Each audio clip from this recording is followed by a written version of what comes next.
Hello guys, कैसे हैं आप? बढ़िया। आज हम एक और टॉपिक शुरू करते हैं, स्टार्ट करते हैं और डिस्कस करते हैं। टॉपिक का नाम क्या है? लेट अस सी। लास्ट वीडियो में हमने डिस्कस किया था sex anomaly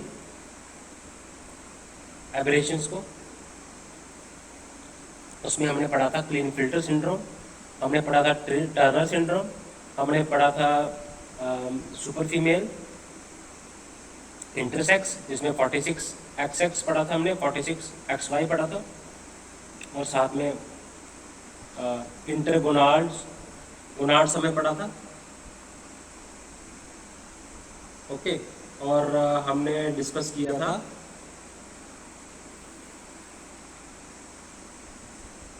true gonadal intersex को डिस्कस किया था। ओके। और हमने उसके बाद डिस्कस किया था कंप्लीटली और अनडिटरमाइंड इंटरसेक्स को, है ना। क्लीन फिल्टर सिंड्रोम क्या है? जिसमें आप देखते हैं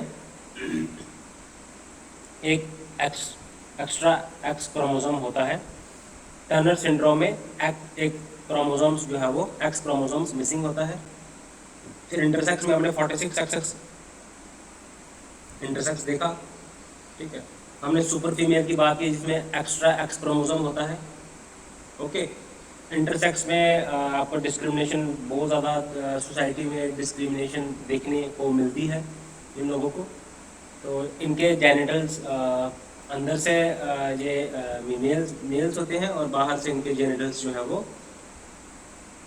46 XX इंटरसेक्स में अंदर से जो है वो फीमेल की फीचर्स होती है, लेकिन बाहर जेनिटल्स उनके मेल्स के होते हैं। और टू गोनाडल इंटरसेक्स में क्या होता है कि एक उसका जो है एक ओवरी होती है और टेस्टिस होती है ट्रू गोनाडल इंटरसेक्स में। और एक होता है कम्प्लेक्स और अनडिटरमाइंड इंटरसेक्स। कम्प्लेक्स और अनडिटरमाइंड इंटरसेक्स क्या बोलता है? ये हमें बताता है या तो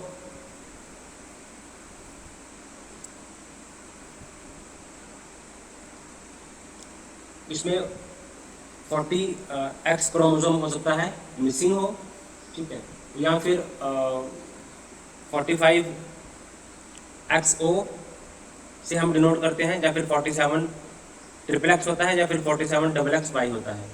तो एक्स्ट्रा जो है इनमें सेक्स क्रोमोसोम पाया जाता है, किसमें? कम्प्लेक्स और अनडिटरमाइंड इंटरसेक्स में हमें एक्स्ट्रा एक्स क्रोमोसोम्स देखने को मिलेगा। ओके।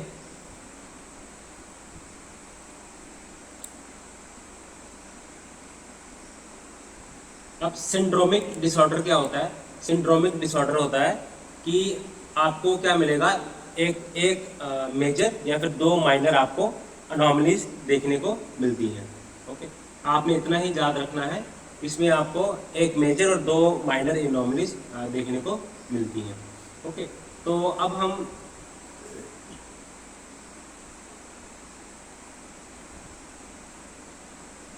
बात करते हैं ऑटोसोमल एब्रेशंस को डिस्कस करते हैं। ऑटोसोमल एब्रेशंस में हम देखेंगे हम बात करते हैं डाउन सिंड्रोम की, एडवर्ड सिंड्रोम की और पटाओ सिंड्रोम की, देन क्री डू चैट सिंड्रोम, ये हम डिस्कस करते हैं। हमने स्ट्रक्चरल हमने न्यूमेरिकल एबनॉर्मलीज को डिस्कस किया, हमने स्ट्रक्चरल एबनॉर्मलीज को डिस्कस किया। न्यूमेरिकल एबनॉर्मलीज में हमने इंसर्शन को पढ़ा, हमने डिलीशन को पढ़ा, हमने डिसलोकेशन को पढ़ा। ओके। और हमने और भी चीज़ें पढ़ी। तो स्ट्रक्चरल एबनॉर्मलीज में हमने देखा सेक्स अनॉर्मल डिसऑर्डर्स देखा, और ऑटोसोमल अनॉर्मल डिसऑर्डर्स हम डिस्कस करेंगे। ऑटोसोमल अनॉर्मलिटीज हम डिस्कस करेंगे और सेक्स क्रोमोसोमल अनॉर्मलिटीज हमने डिस्कस कर ली हुई है। तो स्ट्रक्चरल अबनॉर्मलिटीज में हमने देखा डिलीशन देखी, हमने डुप्लीकेशन देखी, हमने ट्रांसलोकेशन देखा, हमने इन्वर्शन देखा, हमने रिंग फॉर्मेशन देखी, है ना, इन्वर्शन देखा। अब डाउन सिंड्रोम क्या है? बेसिकली इसमें आपको X21 का क्रोमोसोम जो है वो आपको ट्राइसोमी मिलेगा, और एडवर्ड सिंड्रोम में आपको क्या मिलेगा? आपको 18 क्रोमोसोम जो है वो ट्रिपल फॉर्म में मिलेगा। और आपको डाउन, एडवर्ड एंड तीसरा आता है पटाउ सिंड्रोम। और आपको पटाउ सिंड्रोम में क्या देखने को मिलेगा, आपको आपको एक एक्स्ट्रा आपको क्रोमोसोम मिलेगा देखने को, और पटाउ सिंड्रोम में एक्स्ट्रा क्रोमोसोम आपको क्रोमोसोम नंबर 12 में आपको एक्स्ट्रा देखने को मिलेगा। ठीक है, तो बेसिकली हम बात किसकी कर रहे हैं, हम क्रोमोसोमल एबनॉर्मलिटीज की डिस्कशन कर रहे हैं। ओके, तो एक्स्ट्रा पार्ट होता है इसके पास 21 क्रोमोसोम्स का। ओके, तो हमने जैसे देखा कि किस तरह से ऊपर हमने जब सेक्स एनोमली डिसऑर्डर्स में हमने देखा कि वेब नेक होती है, टॉलर होता है नॉर्मल हाइट से, ओवरीज की डेवलपमेंट नहीं होती है, टेस्टिस की डेवलपमेंट नहीं होती है ना। तो ये चीज़ें आपको देखने को, मेंटल रिटार्डेशन होती है, हार्ट की प्रॉब्लम होती है, किडनी की प्रॉब्लम होती है डिसऑर्डर्स की वजह से। अब डाउन सिंड्रोम जो है, हम टेस्टोस्टेरोन थेरेपी देते हैं, है ना। तो हमने पहला पढ़ा था क्लिनफिल्टर सिंड्रोम में हम टेस्टोस्टेरोन थेरेपी देते हैं। तो उसके बाद हमने पढ़ा था जो अगला जो पढ़ा था हमने टर्नर सिंड्रोम में हम क्या करते हैं, हम एस्ट्रोजन थेरेपी हम प्रोवाइड करते हैं, हम हार्मोनल इंजेक्शन हम देते हैं ताकि बैलेंस्ड हार्मोनल ग्रोथ हो। ठीक है, तो अब डाउन सिंड्रोम के हम सिम्टम्स पढ़े। तो इसमें जो IQ होता है डाउन सिंड्रोम लोगों का, मेंटल रिटार्डेशन होती है, तो इसमें 50 के बराबर होता है डाउन सिंड्रोम। इसमें हार्ट का डिफेक्ट्स भी आपको देखने को मिलता है। ओके, और आपको मेंटल रिटार्डेशन भी देखने को मिलती है। ये है डाउन सिंड्रोम में आपको जो सिम्टम्स हैं ये आपको देखने को मिलते हैं। ओके, तो अब साइंटिफिक नेम्स जो दिए हैं वो डाउन सिंड्रोम नाम दिया है, ट्राइसोमी 21 दिया हुआ है, या फिर आपको देखने को मिलेगा 47 XX प्लस 21, 47 XY प्लस 21। तो अबाउट क्रोमोसोम नंबर 1 तो क्या है, इट इज़ द अब क्रोमोसोम्स में अंदर जीन्स होती हैं, तो जीन्स के कुछ इनकोड करता है कितना, 225 जीन्स जो है क्रोमोसोम नंबर 21 में आपको देखने को मिलेगी। तो अब होता क्या है, जहाँ पे हमने देखा नॉन डिस्टिंक्शन होती है, नॉन डिस्टिंक्शन होती है किसमें, आपने देखा नॉन डिस्टिंक्शन होती है या फिर एरर होता है जब सेल डिवीजन होती है माइटोसिस या माइटोसिस में। ओके, ये आपको देखने को मिलता है। उसके बाद आप देखोगे यहाँ तो जो है वो एक्स्ट्रा लॉन्ग हो जाएगा chromosomes number 21। Okay okay okay, आपको देखने को मिलेगा। तो डिस्कवरी जो थी इसका डाउन सिंड्रोम की डिस्कवरी कोई डॉक्टर लैंगडॉन डाउन थे, इन्होंने इसकी जो है वो डिस्कवरी की थी। ओके, तो आप सिम्टम्स की मैंने बताई आपको क्या है, फेशियल आपको कैरेक्टर अपीयरेंस से पता चल जाता है ना। मसल की डेवलपमेंट जो है वो पोर होती है, ये हम सिम्टम्स हैं। और डायग्नोज कैसे किया जाता है इसको, डाउन सिंड्रोम को जो है आप ब्लड सैंपल लिया जाता है, तो हमें कार्योटाइप स्टडी करना पड़ता है। ऊपर भी जब हमने जो स्टडी किया था क्लिनफिल्टर सिंड्रोम, उसमें भी हम ब्लड सैंपल लेते हैं और हम क्या करते हैं, कार्योटाइप स्टडी करते हैं, हम क्रोमोसोम्स को स्टडी करते हैं, कार्योटाइप से हम इसकी फिजिकल एग्जामिनेशन करते हैं। अब देखा जाए तो कार्योटाइप कैसे किया जाता है ये हमने डिस्कस किया था ऊपर। ओके, तो अब ट्रीटमेंट क्या है, ट्रीटमेंट में हम क्या करते हैं, तो हम उसका पर्सन की जो उसके फिजिकल चैलेंजेस होते हैं, मेंटल चैलेंजेस होते हैं, उसको हम इम्प्रूव करते हैं, है ना। तो अब होता क्या है कि हम हार्ट का डिफेक्ट रहता है, ठीक है, हार्ट का डिफेक्ट रहता है 46% लोगों में। तो अब हार्ट का डिफेक्ट है तो उसको रेफर किया जाता है पेडियाट्रिक कार्डियोलॉजिस्ट को मेडिकल एग्जामिनेशन के लिए। ओके, तो अब सर्जरी भी कई बार हो जाती है ना, क्योंकि उनको बाउल्स में ब्लॉकेजेस होती हैं, डिफिकल्टीज होती हैं स्वेलो करने में। ओके, थायराइड लेवल जो है वो लो होता है, तो बड़ी सारी चीजें हैं, है ना। तो अब डाउन सिंड्रोम जो है वो इनहेरिटेड नहीं होता है, बट ये जब फॉर्मेशन होती है एग सेल की, रिप्रोडक्टिव सेल्स की, स्पर्म की, उस टाइम पे होता है ये। ओके, कुछ हो भी सकता है, इनहेरिटेड नहीं भी हो सकता है। तो ट्रीटमेंट में हमने देखा हम क्या करते हैं, उसकी फिजिकल एबिलिटीज को, इंटेलेक्चुअल एबिलिटीज को इंक्रीज करते हैं। हम सर्जरी भी कर सकते हैं क्योंकि उनको स्वेलो में प्रॉब्लम होती है और बॉयल में जो है डिफिकल्टीज की वजह से उनकी सर्जरी भी की जाती है। और हम उनको और क्या करते हैं, और हम उनको थायराइड लेवल लो होता है उसके लिए मेडिसिन प्रिस्क्राइब करते हैं। अगर हार्ट की प्रॉब्लम हो तो रेफर किया जाता है पैडियाट्रिक कार्डियोलॉजिस्ट को। उसके बाद आता है डाउन सिंड्रोम, एडवर्ड सिंड्रोम, और उसके बाद आता है आपको देखने को मिलेगा पटाओ सिंड्रोम। पटाओ सिंड्रोम में आपको क्रोमोसोमल नंबर 13 पे आपको एक्स ट्राइसोमी मिलेगी। इसमें भी फिजिकल डिफेक्ट्स मिलेंगे, मेंटल रिटार्डेशन मिलेगी, फिजिकल अबनॉर्मलिटीज आपको देखने को मिलेगी। इसमें हार्ट डिफेक्ट्स भी आपको देखने को मिलेगा। ओके, तो ये बड़ी रेयर केसेस में होता है ना। 3 कॉपीज हो जाती है क्रोमोसोम्स नंबर 13 की। ओके, जैसे मैंने ऊपर बताया डाउन सिंड्रोम में जो क्रोमोसोम्स नंबर 21 होता है उसमें जीन्स की इनकोडिंग होती है, 225 जीन्स उसमें होते हैं। ओके, तो जो क्रोमोसोम्स आप देखते हैं कि हमें 47 जो क्रोमोसोम्स होते हैं हर सेल में, तो 3 डिफरेंट क्रोमोसोम्स देखने को मिलते हैं। ओके, तो अब होता क्या है कि आपको जानते ही हैं कि हमें जब क्रोमोसोम्स पेरेंट में ऑफस्प्रिंग में क्या होता है कि एक जो है पेरेंट से आता है जेन्स और एक आता है मदर से। ओके, तो एग एंड स्पर्म क्या करते हैं, एग्स एंड स्पर्म सेल्स जो है वो फ्यूज करते हैं, फिटस बनता है। तो 23 क्रोमोसोम्स एग से मिलते हैं और 23 क्रोमोसोम्स हमें स्पर्म से मिलते हैं। ओके,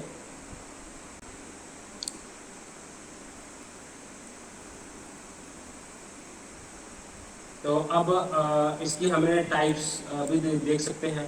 ट्रांसलोकेशन, ट्रांसलोकेशन होती है ट्राइसोमी 31 में, ऊपर भी हमने पढ़ा। ठीक है, पार्शियल ट्राइसोमी होता है, मोसाइक ट्राइसोमी होता है, ट्रांसलोकेशन ट्राइसोमी होता है ना। मोसाइक ट्राइसोमी क्या होता है, आपने सिर्फ नाम याद रख लेना है, इसको डिटेल में पढ़ने की इतनी ज़रूरत नहीं पड़ेगी। पार्शियल ट्राइसोमी होता है, कंप्लीट ट्राइसोमी होता है।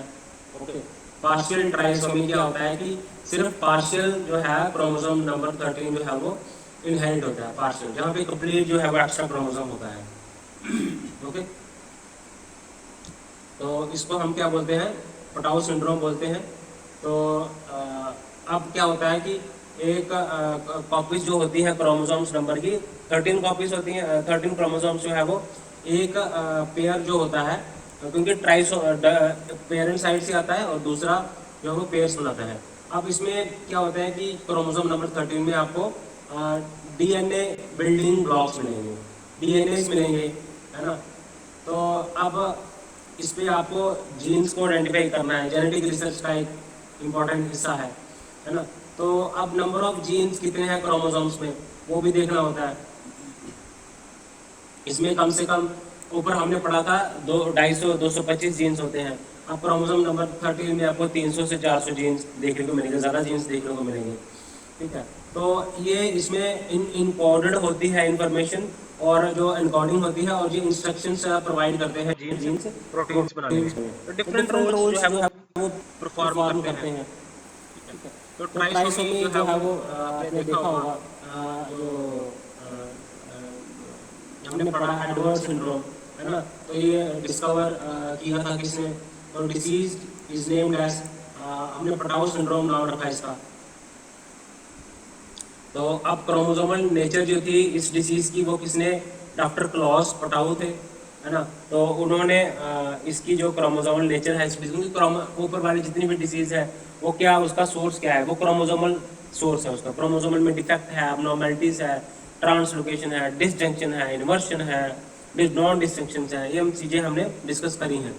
ओके, तो अब इनमें सिप्ट क्या देखने को मिलता है, आपको क्लेफ्ट लिप में देखने को मिलता है, पैलेट। ठीक है, तो left lip baby with cleft palate, आपको क्लेफ्ट पैलेट देखने को मिलता है, या फिर क्लेफ्ट लिप, लिप आपको ऐसे कुछ गलत तरीके से बना होता है वो दिखता है, क्लेफ्ट लिप बोलते हैं या फिर पैलेट होते हैं। ठीक है, ये कॉमन होता है। तो इसमें होता है आपको हेड जो है वो छोटा आपको देखने को मिलता है क्रोमोसोम नंबर 31 में। तो मेंटल रिटार्डेशन भी होती हैं, आइज़ जो है वो स्मॉल होती हैं, लेकिन बार आइज़ ही नहीं होती, है ना। आइज़ के बीच में डिस्टेंस बहुत कम होता है। ओके, ये प्रॉब्लम से रहती है आपको। अब डायग्नोज कैसे होता है, हम डायग्नोज क्लिनिकल एग्जामिनेशन से भी होता है, ब्लड सैंपल से भी हम डायग्नोज करते हैं, क्लिनिकल एग्जामिनेशन से होता है डायग्नोज। तो हम कार्योटाइप एनालिसिस भी करते हैं। तो ये चांस की वजह से होता है एबनॉर्मलिटीज, देखा जाए तो कुछ चीज़ें इनहेरिट हो जाती हैं, कुछ चीज़ें नहीं इनहेरिट होती हैं। तो ट्रांसलोकेशन से हमने क्रोमोसोम 13 नंबर होता है, हमें देखा कि किस तरह से पार्शियल ट्राइसोमी हमें देखने को मिलती है ना। तो ये हमें ब्लड टेस्ट किया जाता है, कार्योटाइप एनालिसिस किया जाता है, और हमें पता चलता है कि क्रोमोसोम नंबर 13 पे हमें एक्स्ट्रा क्रोमोसोम देखने को मिलता है। ओके, हार्ट के डिफेक्ट्स आपको इनमें देखें, ऑटोसोमल एब्रेशंस में आप याद रखिए, हार्ट की प्रॉब्लम, किडनी की प्रॉब्लम, ब्रेन का डिफेक्ट आपको देखने को मिलता है। तो ट्रीटमेंट क्या है, तो उसके लिए आपको देखो केयर आपको रखनी होती है ना। क्लिनिकल डायग्नोसिस के बाद केयर रखनी होती है। तो जो है वो सिम्टम्स को कंफर्ट जो है वो प्रोवाइड करना होता है ना। तो अब हार्ट डिफेक्ट्स को कई बार हम क्यूर करना पड़ता है, सर्जरी करते हैं, क्लेफ्ट लिप की सर्जरी करते हैं, और क्लेफ्ट पैलेट की भी हमें सर्जरी जो है वो की जाती है।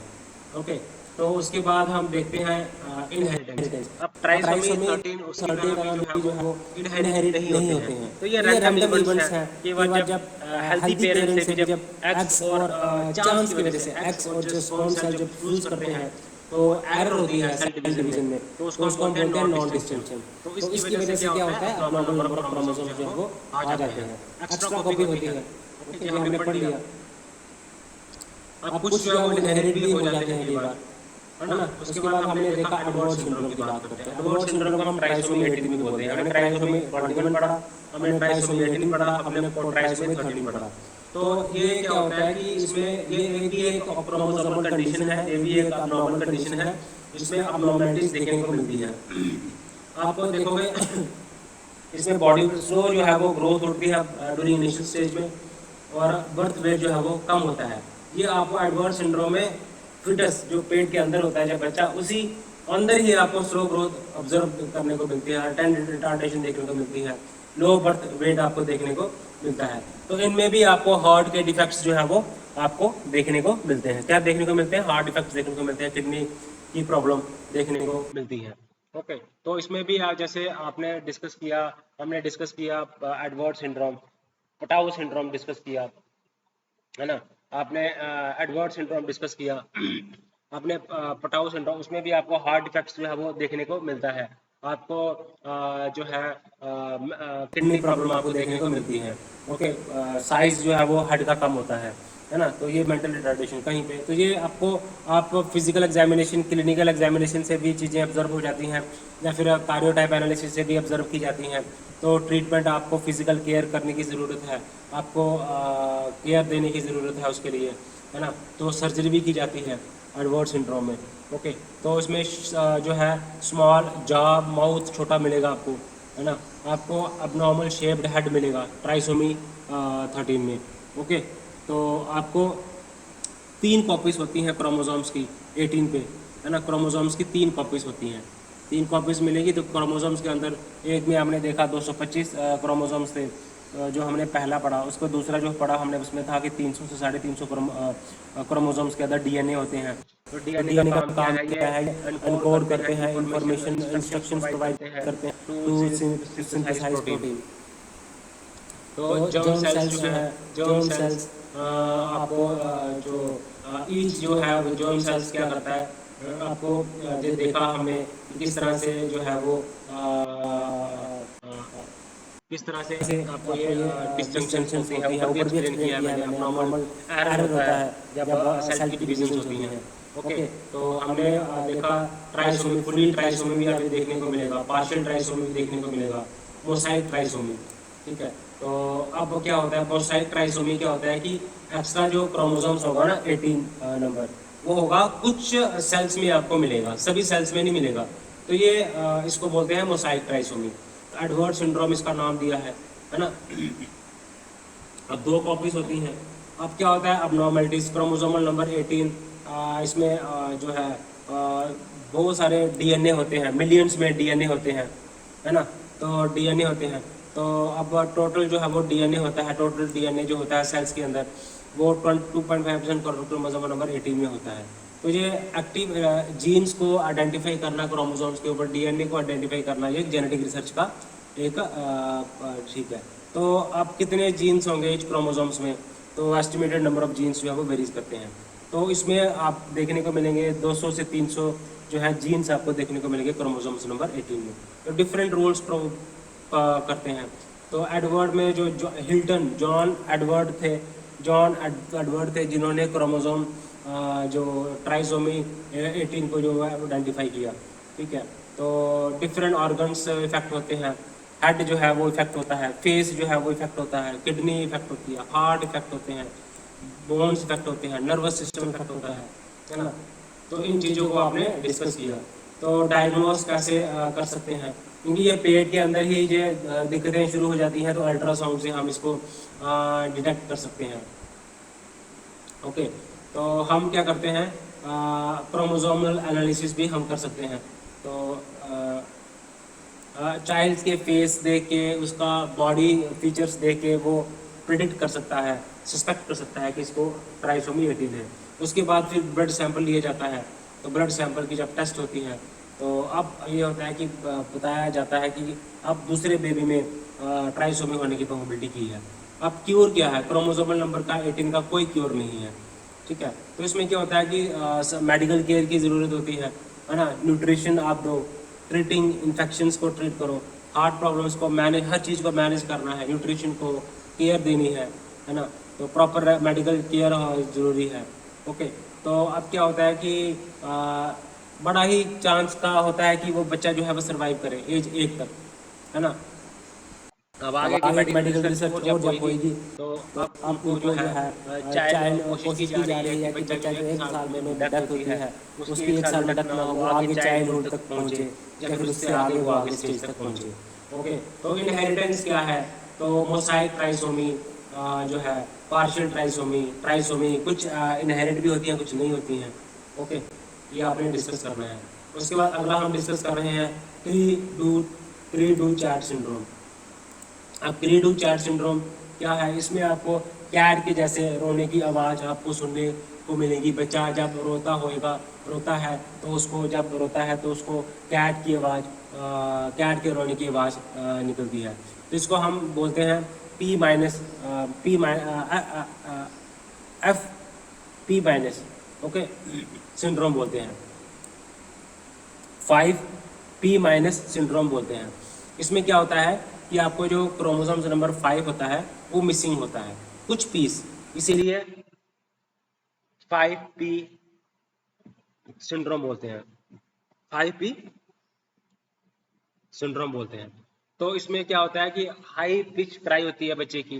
तो क्राई जो है वो साउंड, उसकी साउंड कैसी होती है, कैट की तरह आपको साउंड जो है वो सुनने को मिलती है। ओके, तो अब आप आगे देखते हैं। इसमें भी आपको मेंटल रिटार्डेशन देखने को मिलेगी, इंटेलेक्चुअल डिसेबिलिटी देखने को मिलेगी, फिजिकल अबनॉर्मलिटीज देखने को मिलेगी। अब जैसे ऊपर आपने देखा किसमें, पटाओ सिंड्रोम में, एडवर्ड सिंड्रोम में, वहाँ पे स्मॉल हेड मिलता है, यहाँ पे भी हेड साइज स्मॉल मिलता है। तो बॉडी वेट जो है वो लो होता है, वीक जो है मसल टोन जो है वो लो होती है ना। जास जो है वो स्मॉल होते हैं, फेस राउंडेड होता है ना। तो ये चीज़ें आप देखने को मिलती हैं बच्चों में। ओके, तो अब इसमें क्या होता है, काजेस क्या है, जो क्रोमोसोम नंबर 5 है उसका पार्ट मिसिंग हो जाता है। अब इसमें होता क्या है, जब सेल की डिवीजन होती है माइटोसिस में, मियोसिस के दौरान में, तो एरर आता है। एरर होता है डिसजंक्शन की वजह से, क्या होता है कि 5 मिसिंग क्रोमोसोम की चांस की वजह से होता है, तो ये क्रोमोसोम स्पीस जो है वो कम हो जाता है सेल में। ओके, तो आप साइंटिफिक एफपी डिलीशन सिंड्रोम भी बोलते हैं। ओके, इसको हम क्रैट क्राई सिंड्रोम भी बोलते हैं, मोनोसोपी 5p भी बोलते हैं।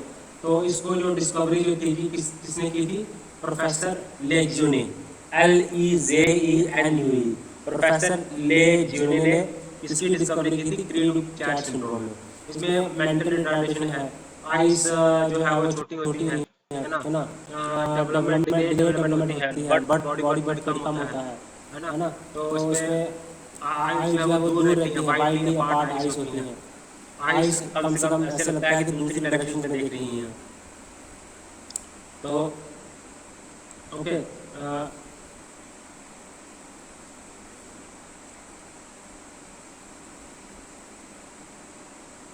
आपको नर्व सिस्टम में एब्नॉर्मलिटीज देखने को मिलती है। स्केलेटन सिस्टम आपको इनका डिस्टर्ब देखने को मिलता है। तो आपको क्या बर्थ में इसको हम टिपिकल क्राई से हम जो है वो कर सकते हैं, एक्सरे कर सकता है चाइल्ड के हेड का, तो ताकि एक्सरे से भी हमें पता चल सकता है। ओके, फिश एनालिसिस टेक्निक से हमें स्मॉल डिटेक्शन हमें मिलती है, कार्योटाइप एनालिसिस से हमें पता चलता है क्रोमोसोम्स का। कोई ट्रीटमेंट तो नहीं है इसके लिए, है ना, सिम्टम्स को मैनेज करना होता है, फिजिकल थेरेपी देते हैं, मोटर स्किल थेरेपी देते हैं, लैंग्वेज डेवलपमेंट की थेरेपी देते हैं, टेस्टोस्टेरोन की थेरेपी हमने पढ़ी, एस्ट्रोजेनोन थेरेपी हमें, डिफरेंट तरह की थेरेपी हमें दी जाती है, फिजिकल एग्जामिनेशन किया जाता है, मेडिकल केयर की जाती है ना। तो इसमें क्या करना है, इसमें प्री टू चैट जो है वो इनहेरिट नहीं होता है ना, 10% जो है वो इनहेरिट होता है एब्नॉर्मलिटीज में। सो अब कुछ जेनेटिक डिसऑर्डर्स आपको जो है कंडीशंस आपको क्यों वहाँ पे पर्टिकुलर एथनिक ग्रुप में मिलती है। आपने पढ़ा कि कौन कौन से एथिकल सिंड्रोम, ड्रग्सकल सिंड्रोम हमने पढ़े हैं, तो बहुत सारी चीज़ें हमें डिस्कस करने को मिलती हैं। तो अब क्या होता है कि कुछ लोग जिनके एंसेस्टर कोई पर्टिकुलर जोग्राफिकल एरिया पे जो है कुछ डिसीजेस आपको मिलती है, वो ऐसा होता है कि क्योंकि उनके पास उस जोग्राफिकल रीजन के अकॉर्डिंग उनका जीन्स जो है वो वैसे होते हैं, तो फिर वो जो कॉमन एंसेस्टर्स होते हैं उन्हीं जीन्स को आगे पास ऑन कर सकते हैं, है ना। तो अब इसलिए तो ये चीज़ें हमें देखने को मिलती हैं। अब जैसे कुछ एथनिक ग्रुप्स में कौन कौन सी डिजीजेस हैं जो आपको पर्टिकुलर एथनिक ग्रुप में देखने को मिलती हैं, जैसे सिकल सेल डिसीज़ है, तो आपको ये कहाँ पे देखने को मिलती है, आपको अफ्रीका के लोगों को में देखने को मिलती है। आपको जो है अफ्रीकन जो अमेरिकन है वहाँ पे लोगों में देखने को मिलती है। ओके, एक है टाइसेच, TAYSACHE, टाइसेच डिसीज़, तो ये आपको कहाँ पे मिलेगी, ये आपको यूरोपियन लोगों में देखने को मिलेगी। आपको जो फ्रेंच के एंसेस्ट्री है जिनकी, या कनाडियन की एंसेस्ट्री है, या यूरोपियन की एंसेस्ट्री है, वहाँ पे टाइसेच आपको सिंड्रोम डिसीज जो है वो देखने को मिलती है। तो अब ऐसा है कि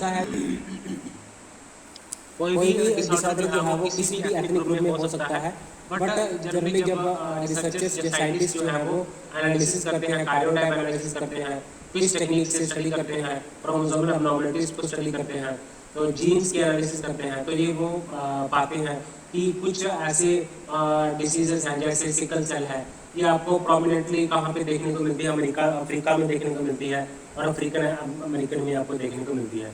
एक और डिसीज़ का नाम बताते हैं, टाइसेच डिसीज़ है, वो भी आपको फ्रीक्वेंटली जो यूरोपियन के लोग हैं या फिर जिनके एंसेस्टर्स कनाडा के हैं, फिर फ्रांस के हैं, फ्रांस कनाडा के एंसेस्टर्स हैं, वहाँ पे भी आपको ये कुछ जो डिसीजेस हैं आपको पर्टिकुलर एथनिक ग्रुप्स में मिलती हैं। और आपको ये भी याद रखने की ज़रूरत है कि ये डिसऑर्डर्स आपको किसी भी एथनिक ग्रुप में, किसी भी कल्चरल ग्रुप में, आपको किसी भी जोग्राफिकल एरिया में ये पाई जा सकती है, बट मोर फ्रिक्वेंटली ये आपको कहीं कुछ एरियाज में, कुछ सेक्शंस जो हैं वर्ल्ड के, वहाँ पे आपको ये चीज़ें देखने को मिलती हैं। ओके गाइस, तो जब हम आगे बढ़ते हैं तो अब आगे हम पढ़ेंगे, अगला टॉपिक है genetic imprints in human disease.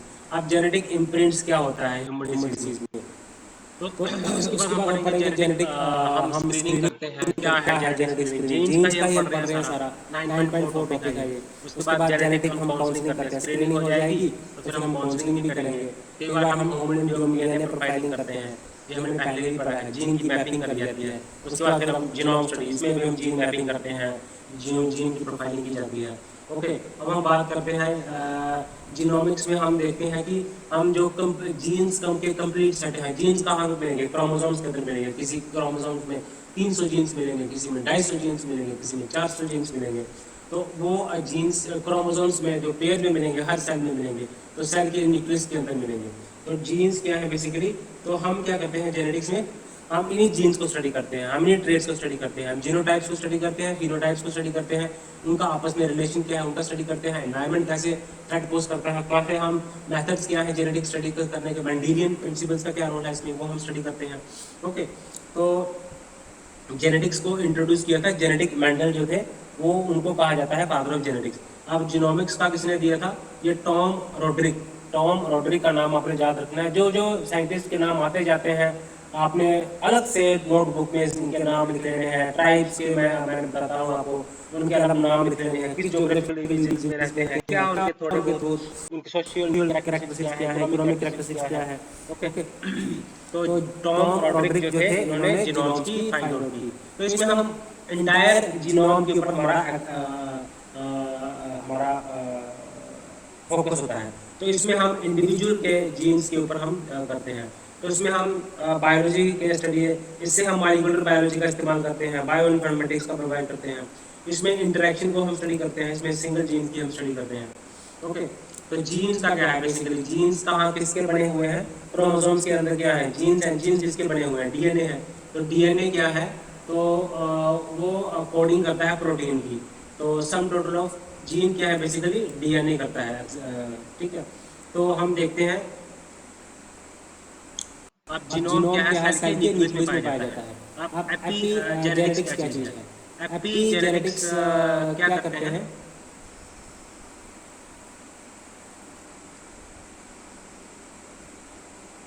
Epigenetics पढ़ेंगे फिर जेनेटिक रीप्रिंट्स पढ़ेंगे। अब देखते हैं एपिजेनेटिक्स क्या है। एपिजेनेटिक्स बेसिकली जेनेटिक्स के ऊपर है, टॉप पे है। तो हम क्या करते हैं, जीन्स के अंदर डीएनए है, तो डीएनए को हम क्या करेंगे, एक्सटर्नली मॉडिफिकेशन करेंगे। ठीक है, तो वो उससे क्या होगा, जब जीन्स की हम मॉडिफिकेशन करेंगे, उसकी हम डीएनए रिकॉम्बिनेशन भी बोलते हैं, डीएनए रीइंजीनियरिंग भी बोलते हैं। उसमें हम क्या करते हैं, उसमें हम जीन्स को टर्न ऑफ कर देते हैं, या जीन्स पे स्विच को हम ऑफ करते हैं, ऑन करते हैं। वैसे ही हम मॉडिफिकेशन करते हैं डीएनए की, और उसको वो बिहेव करता है ऑन ऐसे बिहेव करता है, या फिर ऑफ की तरह बिहेव करता है। ओके, अब इससे क्या होता है, जीन्स की जो है वो सीक्वेंस जो है वो चेंज नहीं होती है, बट कैसे जीन्स जो है वो बिहेव करते हैं, रीड कैसे करते हैं, वो चेंजेस हो जाती हैं। ठीक है, अब जैसे हम मोटापापन है, ओबिसिटी है, तो हम क्या करते हैं, हम एनवायरमेंटल फैक्टर से होता है, जेनेटिक से भी रीजन है जीन ओबेसिटी का। तो एपिजेनेटिक मॉडिफिकेशन हम क्या करते हैं, हम क्या करते हैं, हम जो जीन्स की इसमें हम क्या करेंगे, एपिजेनेटिक मॉडिफिकेशन जब हम करेंगे तो क्या होगा, जो एक्सप्रेशन है जीन का वो चेंज हो जाएगा। अब एपिजेनेटिक टेक्निक आप अपनाएंगे, वो जीन का एक्सप्रेशन चेंज हो जाएगा, तो वो ओबेसिटी को हम ट्रीट कर सकते हैं। तो epigenetics genetic imprints in human disease.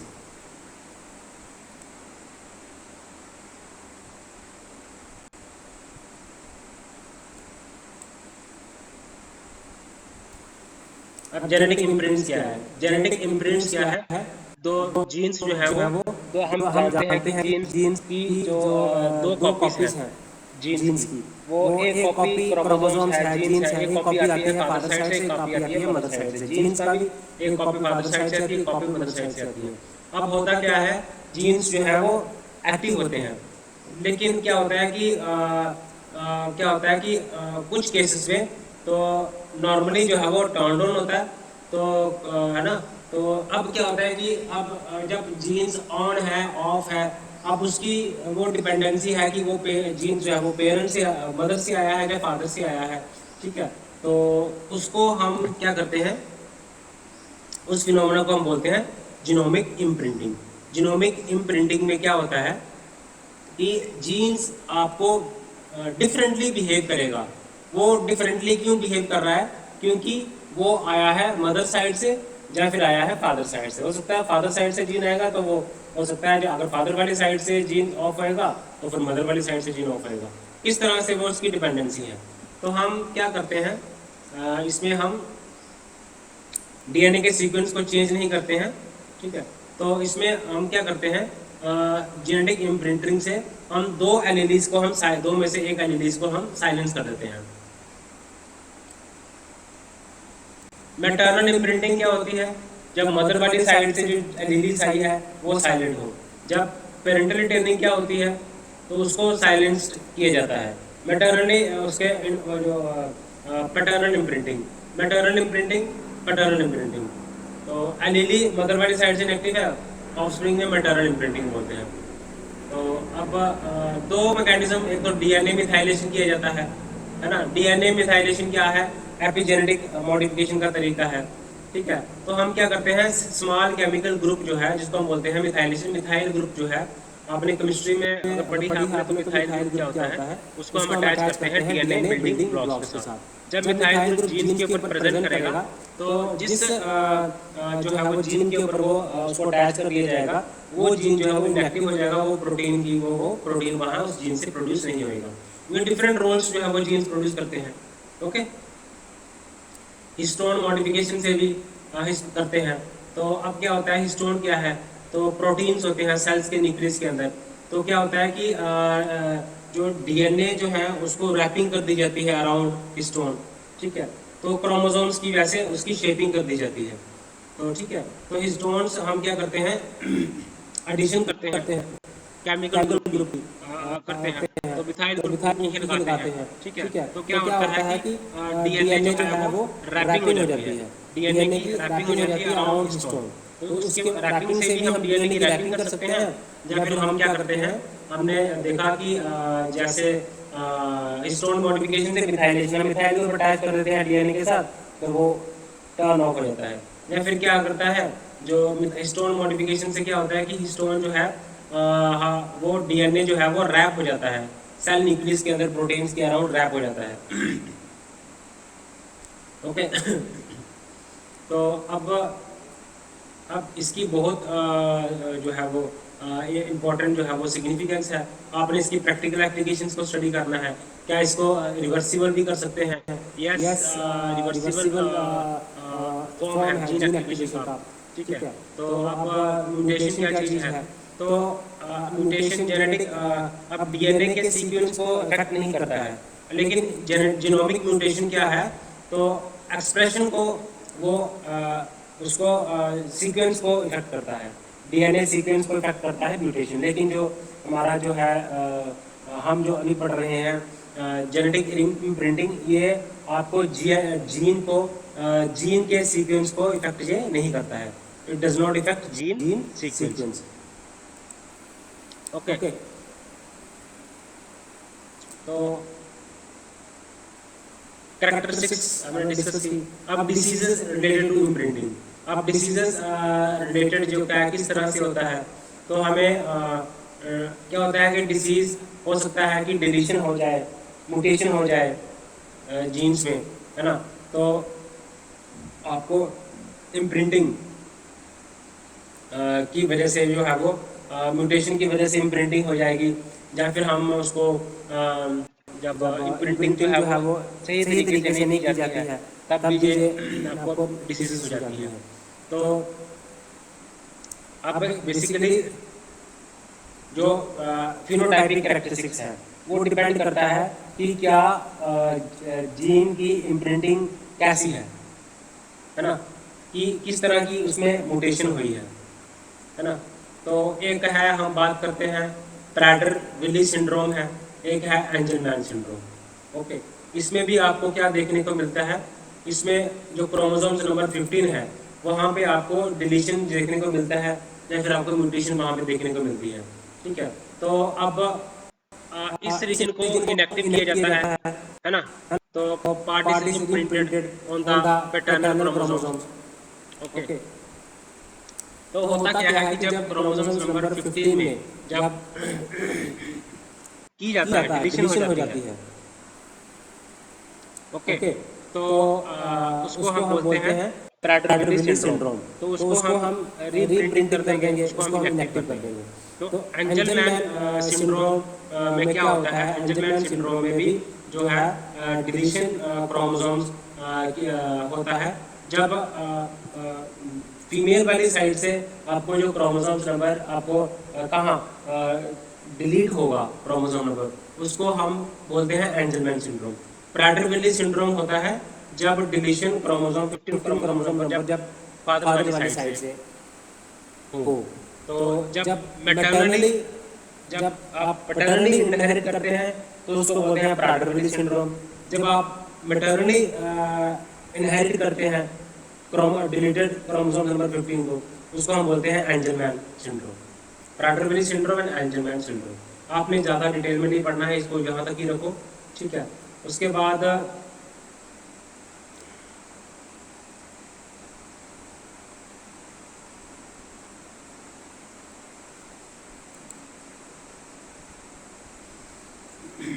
इसमें क्या होता है, यूनिक पेरेंटल डाइसोमी तब आती है जब वो दोनों कॉपीज जीन्स की कहाँ से ले लेता है, क्रोमोसोम्स की, जब वो अपने एक पेरेंट से ले लेता है, दूसरे से कुछ नहीं लेता है, उसको हम बोलते हैं यूनिक पेरेंटल डाइसोमी।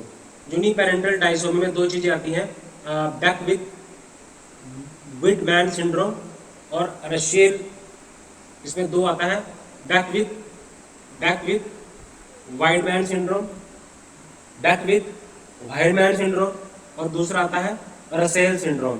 पहला आता है बैक विथ वाइडमैन सिंड्रोम, पहला आता है बैक विथ वाइडमैन सिंड्रोम, पहला आता है बैक विथ वाइडमैन सिंड्रोम, दूसरा आता है रसेल सिल्वर सिंड्रोम।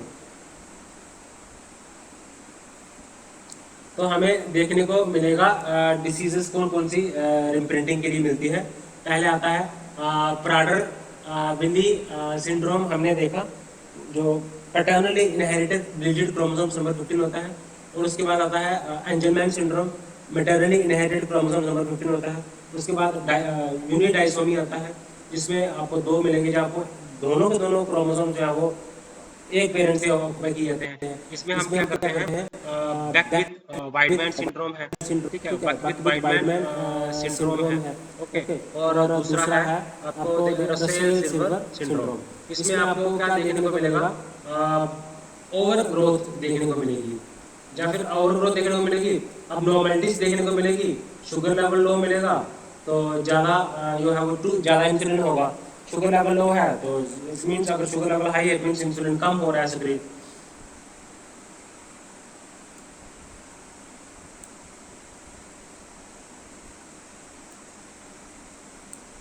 तो बैक विथ वाइडमैन सिंड्रोम जो है वो, इसको अच्छे से समझा नहीं जाता, ओके।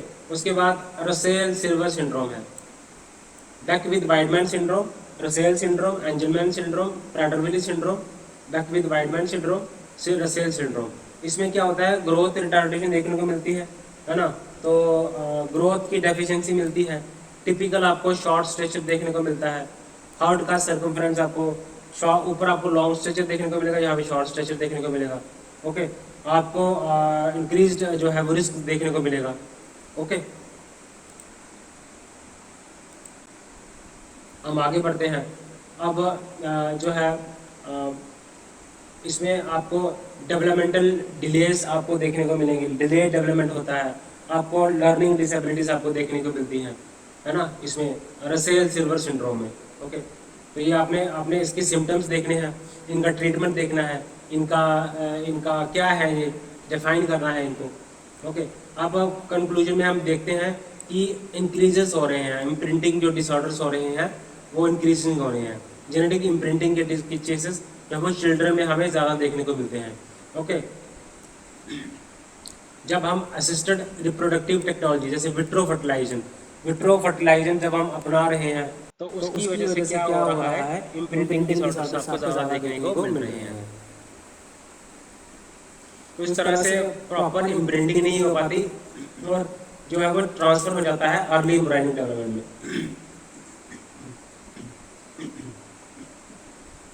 ओके गाइस, तो इस वीडियो में जहाँ तक ही रखेंगे, तो नेक्स्ट वीडियो में देखते हैं क्या करना है आगे इसके आगे हम नेक्स्ट वीडियो में डिस्कस करेंगे। Okay guys, thanks guys, have a good day.